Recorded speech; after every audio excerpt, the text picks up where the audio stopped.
আসসালামু আলাইকুম। কেমন আছেন আপনারা? আমি মোহাম্মদ তারিকুল ইসলাম। আমি আজকে দেখাবো আপনাদের কিভাবে K9 ওয়্যারলেস মাইক্রোফোন স্মার্টফোনের সাথে কানেক্ট করতে হয়।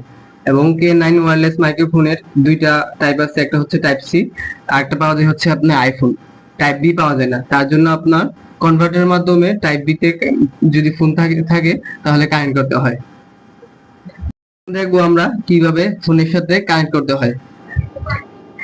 প্রথমে আমরা আনবক্সিং করে নেব এবং যেটা পোর্টটা আছে, যেটা আমরা ফোনের মধ্যে লাগাবো চার্জার পোর্টের মধ্যে, ওইটা খুলে নেব। এবং আপনাদের বোঝার সুবিধার্থে আগে আমি মাইক্রোফোনটা অন করে নিই। মাইক্রোফোনটা অন করলে সাথে সাথে দেখবেন গ্রিন লাইট এবং রেড লাইট জ্বলতেছে। এবং যখন আমি এটা পোর্টের মধ্যে লাগাবো চার্জার পোর্টে, তখন সাথে সাথেই দেখবেন মাইক্রোফোনের মধ্যে লাল সবুজ বাতি থেকে একদম সবুজ বাতি জ্বলছে। সবুজ বাতি জ্বললে বুঝতে হবে যে এটি কানেক্ট হয়েছে।